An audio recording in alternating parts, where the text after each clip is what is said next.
Welcome back to another deep dive.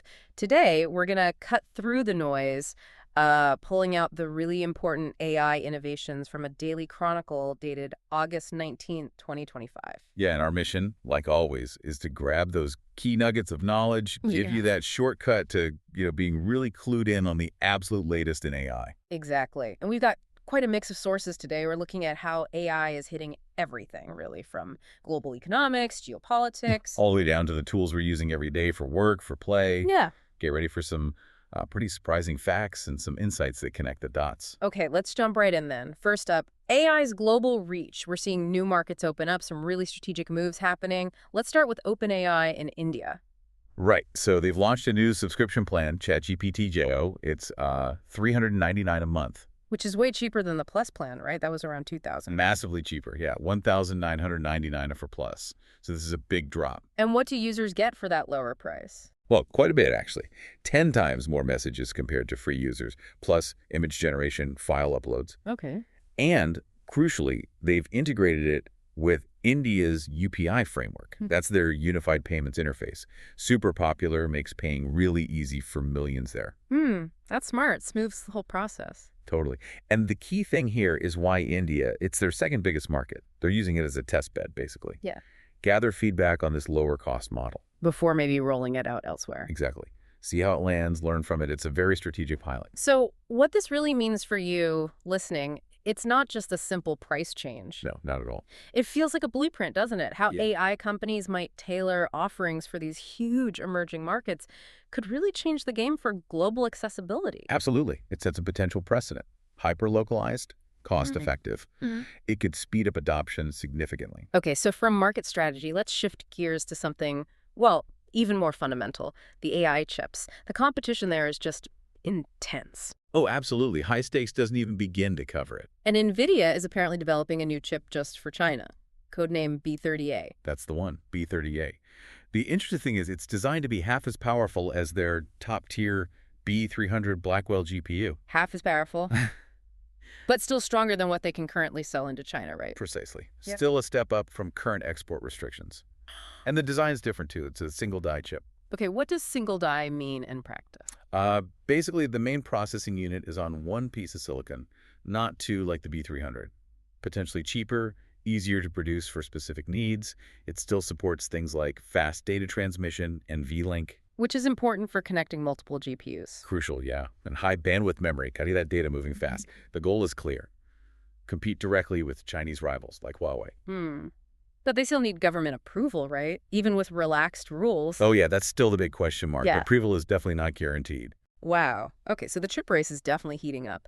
And it's not just about making new chips, it's about who controls the companies making them. Look at Intel. Right. Intel's situation is dramatic. SoftBank's putting in $2 billion, buying stock at $23 a share. That gets them, what, about a 2% stake? Roughly, yeah.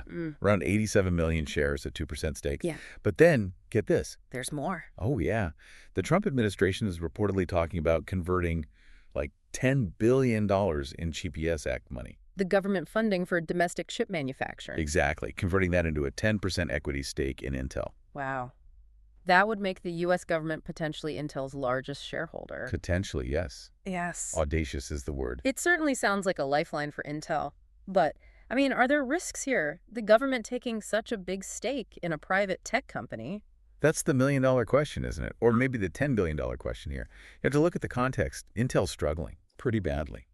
They posted a $2.9 billion net loss recently. Stock tanked 60% in 2024, though it's recovered a bit, about 19% this year. Ouch. And their foundry business, the post that actually makes chips for others. Only $53 million in external revenue in the first half of 2025.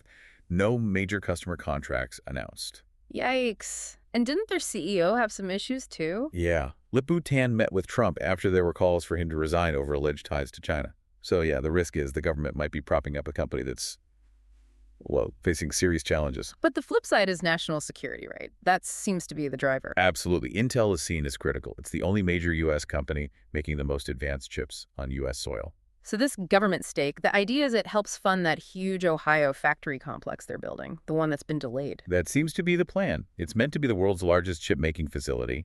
It's a big move towards state-backed support, kind of like what TSMC in Taiwan has had for years. Interesting parallel. And it's not just Intel and Nvidia making moves. Nope. ARM is also getting more strategic. They just hired a top AI exec from Amazon To do what to exactly? lead their own in-house chip development.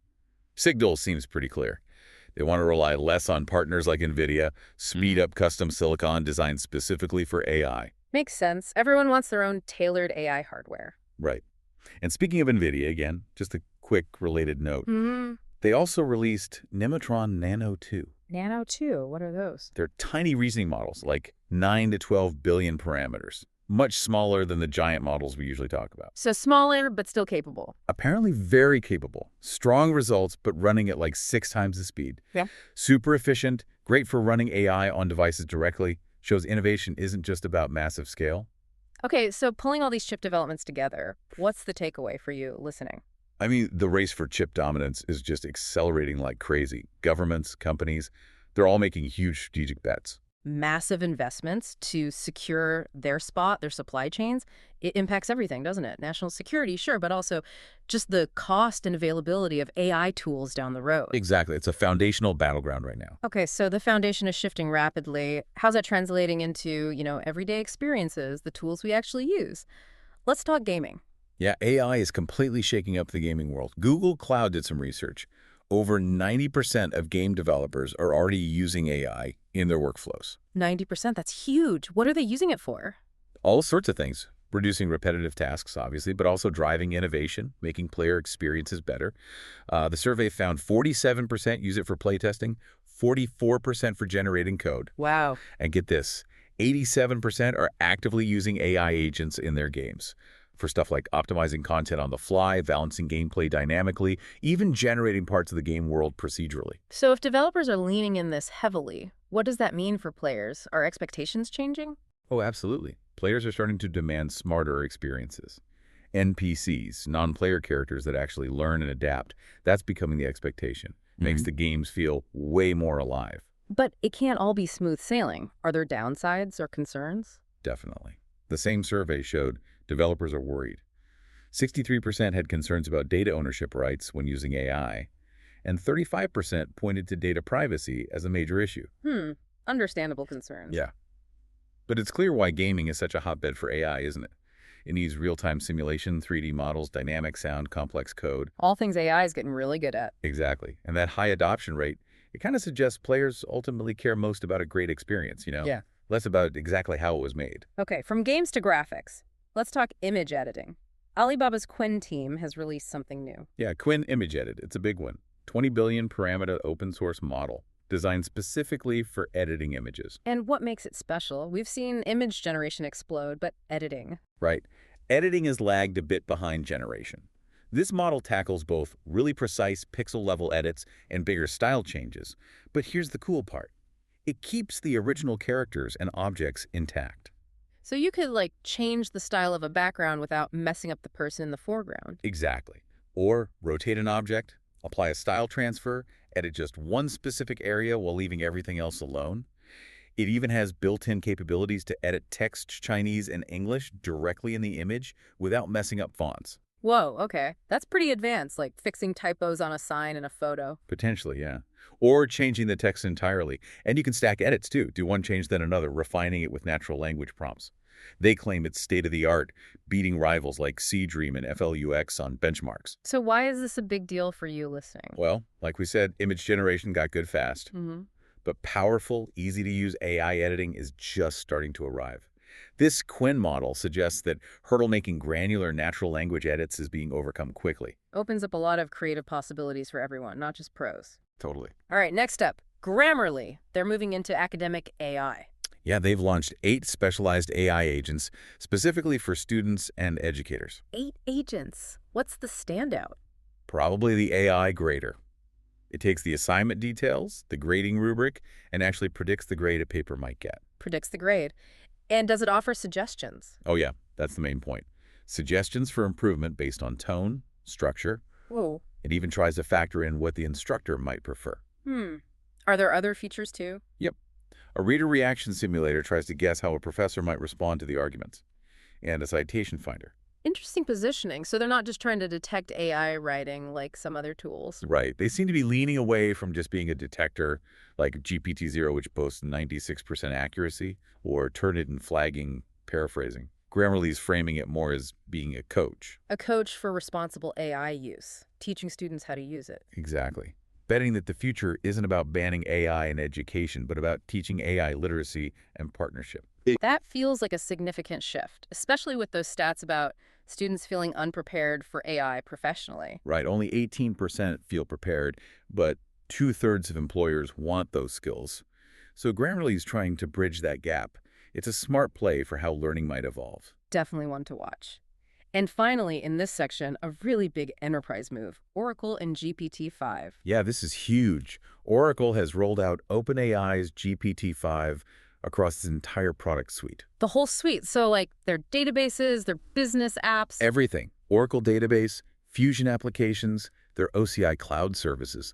Customers now get generative AI copilots baked right in. Copilots for what kinds of tasks? Things like building database queries, generating documentation, helping with ERP workflows. That's the big business management software finding business insights. It's one of the largest enterprise deployments of GPT-5 we've seen so far. Wow. So what's the takeaway here? It really shows how these cutting-edge AI models are moving beyond experiments and getting deeply embedded into core business operations. Not just a shiny add-on, but fundamental infrastructure. It's exactly. Yeah. Promising big gains in efficiency and insight for large organizations. It's happening now. Okay, well, that brings us to the part of our deep dive where we inject a dose of reality, or maybe explore the Wild West, as you put it. Challenges, ethics, reality checks. Yeah, got to look at the tricky parts too. And we have to start with Grok, xAI's chatbot. Right. What happened there? System prompts got leaked. Inadvertently leaked, yeah. Yeah. And they revealed some, well, highly stylized and sometimes really problematic AI personas they were experimenting with. Problematic how? Give me an example. Okay, so one was an unhinged comedian. The instructions literally included things like, BFA, unhinged and crazy, come up with insane ideas. And then some really graphic, offensive suggestions followed that I won't repeat fully, but involved surprising the human with shocking content. Whoa. Okay. That's extreme. Any others? Yeah. Another persona was called Crazy Conspiracist, explicitly designed to convince users that, quote, a secret global cabal controls the world. You're kidding. What were its instructions? Things like spending time on 4chan, watching InfoWars videos, going down YouTube conspiracy rabbit holes, basically immersing itself in fringe theories to better mimic them. This just shines a crazy light on prompt engineering, doesn't it? The instructions behind the AI. But is this kind of extreme persona experimentation common? And what are the risks beyond just, bad PR? Well, the experimentation part is common, though maybe not usually this extreme, or at least not intended to leak. Prompt engineering is still part art, part science. People try things. But the risk? The immediate risk is reputational, sure. But the bigger worry is that these exposed prompts show vulnerabilities. If simple queries can pull out these hidden instructions, then bad actors could potentially reverse engineer them, use them for attacks. exactly, spread disinformation, manipulate people more effectively. Security experts are definitely warning about that. Remember, Grok has had issues before, spouting conspiracy theories about the Holocaust, white genocide. Right, so this leak isn't totally out of the blue. Not entirely. It just really highlights the unpredictable, sometimes unmoderated side of AI development. Underscores how badly we need strong safety measures and clear ethical lines. Absolutely. A stark reminder as this tech gets woven into everything. Hmm. And speaking of reality checks, that MIT Sloan report, pretty sobering. Yeah, really sobering. Only 5% of corporate generative AI pilot projects actually succeed, make it to full deployment. 5%. Why are so many stalling? Mostly unclear ROI, return on investment. Companies just can't prove the value easily. Plus, big governance gaps and just the sheer complexity of integrating these systems properly. So a big gap between the hype and the reality on the ground for businesses. A widening gap, yeah. Important context for anyone thinking about large-scale AI deployment. And even Sam Altman, OpenAI's CEO, is sounding a note of caution, talking about an AI bubble. He is, acknowledging the huge potential, obviously, but warning that the current level of investment, the valuations, they might be outpacing actual productivity gains. So risking a market correction if the results don't match the hype soon. That seems to be the concern, yeah. It's a call for maybe a bit more cautious optimism, focusing on real results, not just speculation. Coming from him, that carries weight. Definitely. And finally, we're seeing regulators start to pay closer attention. The U.S. Attorney General Ken Paxton announced a probe looking into AI tools, including from Meta and Character AI. Character AI, what's the focus of the probe? Things like deceptive trade practices, misleading marketing. It's interesting. Character AI's CEO recently said their average user spends 80 minutes a day talking to their chatbots. 80 minutes a day. Yeah. Wow. And he predicted most people will have AI friends. Yeah. Which brings up that regulatory question again, right? As AI gets this personal, this embedded. How do regulators handle it? Their increased scrutiny definitely highlights the need for responsible development, transparent communication from these companies. Absolutely crucial going forward. Okay, so we've covered a lot today. Huge range. Strategic moves in India, the intense chip wars with Nvidia, Intel, ARM. Right, then how AI is changing gaming, image editing, even education with Grammarly, and that massive Oracle GPT-5 rollout. And then the reality checks. Grok's wild personas, the tiny success rate of corporate AI pilots. Altman's bubble warning, Yeah. and the regulators stepping in. It's quite a landscape. Dynamic, yeah. And like you said, sometimes unsettling. So that leaves us with a final thought for you to mull over.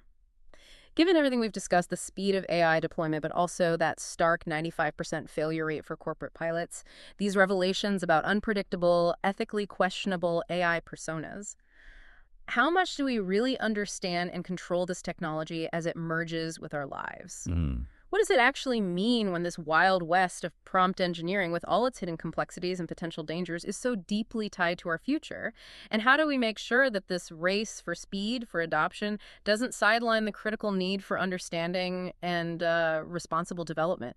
It's something to think about as you navigate this evolving world of AI.